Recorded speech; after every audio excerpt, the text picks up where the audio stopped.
Dependable Dan. Dependable Dan. Written by Susie Zale. Illustrated by Chantal Stewart. Chapter 1. It's fun being me. Most kids want to be someone else, Dan thought to himself. They want to be someone smarter or stronger, older or more famous. I just want to be me. He wasn't joking. Dan Moresby loved being Dan Moresby. I get to stay up late, watch whatever I want on television, and tell my brother and sisters what to do, Dan once told a group of envious friends. Dan's parents had divorced 2 years ago. That made Dan the man of the house. Dan liked being a man at the age of 11. Dan's mom worked long hours. Dan's job was to do the shopping and cook dinner 3 times a week. It was a great job, flying down the supermarket aisles, loading the trolley with food, then racing home to whip up his favorite meal. Dan only ever made his favorite meals. It was Dan who decided when the twins could watch television and whose turn it was on the computer. He chose which park to play in after school and whether to go for ice cream. Dan was second in command and doing a first-rate job of it. Dan did his best, although it wasn't always easy. Please stop throwing popcorn, Lily. No, Tyler, I won't clean your room for you. Mom wants you to do it yourself. Millie! You can't put the cat in that dress. These were just a few of the everyday problems Dan had to solve. Every day he also picked up toys, set the table for dinner, and helped with the washing. Then he still had to do his homework. But Dan really didn't mind. He liked being needed. Dependable Dan, that was what they called him. And it wasn't just his mother, brother, and twin sisters who needed him. Other people couldn't seem to get by without Dan's help either. His teachers relied on him too. Even the soccer coach asked for his help. Because he was smart and responsible and mature, teachers were always happy to leave Dan in charge of the class. Please take over, Dan, Mrs. Meyer would say, whenever she was called away from class. Who can explain this to the class? The math teacher would ask, pointing to Dan even before he put his hand up. Here, you take this whistle, Dan, the coach would yell as he trotted off the soccer field to get something from his car. Dan was addicted to helping. He spent recess in the science lab and lunchtime working on the school newspaper. Dan even fixed things. He once fixed the school clock, setting it 10 minutes fast, so he could go home early to help there. At home, Mom called Dan her little handyman because he could fix things like the squeaky back door and the twin swings. Dan wasn't the cleverest kid in school. He wasn't the only one who could cook or fix things or coach a team. But the thing about Dan was he actually liked to help. He was clever and capable, but more importantly, he was kind and generous and dependable. And everybody needed him. That's why Dan Moresby loved being Dan Moresby. Wouldn't you? Chapter 2. Helping out. Being so dependable did have its drawbacks. Take yesterday, for instance. As usual, Dan had made his mom a cup of tea, woken the twins, dragged Tyler out of bed, served breakfast, and made the school lunches. The twins were dressed, and even Tyler looked like be on time for the school bus. Until... Crash! Lily and Millie, Get off the kitchen table now, yelled Dan, rushing to the broom closet. An empty sugar bowl lay upside down on the floor. Its contents were scattered from one end of the kitchen to the other. Dan didn't understand his little sisters.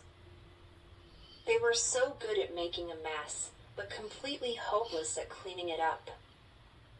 Lily and Millie weren't nicknamed Tornado and Hurricane for nothing. A day didn't go by without one of them breaking something. Their room was a disaster zone. Their hands were always sticky and they fought over everything. They couldn't tie their own laces or make their own beds. At 4 years old, all they could make was a mess. By the time Dan had swept the floor and dusted off the twins' sugar-coated clothes, he and Tyler had missed the bus. Rather than deal with his younger brother's whining, Dan carried both their bags all the way to school. "Oh, good, you're here," exclaimed Mrs. Meyer, thrusting a math quiz into Dan's hand as he entered the room. "I'll just be gone for a minute. Take over, Dan, will you?" Dan spent first period explaining long division to some kids in the class who needed help. Then he helped the drama club design costumes during morning recess and missed lunch to distribute the school newspaper. He climbed aboard the school bus at the end of the day exhausted and hungry. "I did it! I got some cars to clean," squealed Tyler happily, sinking into the seat beside him. Tyler had pestered Dan to help him find a job for weeks. Of course, helping Tyler find a job had meant doing all the work. It was Dan who had thought of washing the neighbors' cars, and Dan who had dropped leaflets into all the letter boxes to advertise Tyler's once-in-a-lifetime car cleaning special. Dan had even bought the cleaning products, cut up the rags, and found the old bucket. Now that he's got some clients, I'll probably end up cleaning the cars too, thought Dan. I'm saving up for something special. But I can't tell you what. So don't even ask me, announced Tyler. I won't then, replied Dan, as if he wasn't the least bit interested. Mom arrived home at 6 o'clock. What would I do without you, Dan? She smiled, collapsing down beside him on the couch. Well, you do a lot more cleaning and cooking, laughed Dan. Chapter 3. Too Many Favors. Dan held his nose as he fished through the trash can. Lily stood on her tiptoes beside him, straining for a glimpse of her missing bracelet. It's not here, Lily. It's not anywhere. Now I have to get to school. Dan closed the lid. He'd been looking for her bracelet for half an hour. Now he had missed the school bus. Again. Quickly, he gathered his books together, dumped them in his bag, and ran all the way to school. Dan rushed into the classroom just as Mrs. Meyer was handing out the last of the homework assignments. Hey, Dan, I got an A, whispered Cameron from the back row. Thanks for your help. I got a B+. I owe you one, Dan, said Rebecca, blowing him a kiss. Dan blushed. It really wasn't a big deal. He helped his friends with their work all the time. Dan looked down at his own homework. What? B-? Dan hadn't received anything less than an A since kindergarten. He listened in class, and his brain wasn't shrinking. There was only one explanation. Dan had spent so long helping everyone else that he hadn't left himself enough time to complete his own work properly. Tonight will be different, Dan said to himself, cramming his geography textbook into his bag. Tonight, I will study. I won't leave my desk until I know how to spell the capital city of every state backwards. Dan jumped off the school bus, walked home, and marched straight into his bedroom. He didn't even stop at the fridge for a snack. That's where they usually got him. Tyler would ask for a sandwich or Lily, and Millie would need help pouring the milk. He wouldn't give them the chance. Dan was about to sit down at his desk when he noticed Millie huddled in the corner in tears. He could hardly ignore her.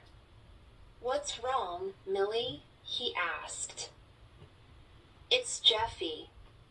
He's lost an eye," Millie blubbered. "You have to help him, Dan. If you don't, he'll be blind." "Millie, Jeffy can't really see." Dan began, but then stopped short. It would be quicker to fix the teddy bear than to explain. Besides, he had to stop her crying. She was flooding the room. "Okay, I'll help you," said Dan, sweeping Millie and Jeffy into his arms. "And then you'll help me?" asked Tyler, poking his head through the door.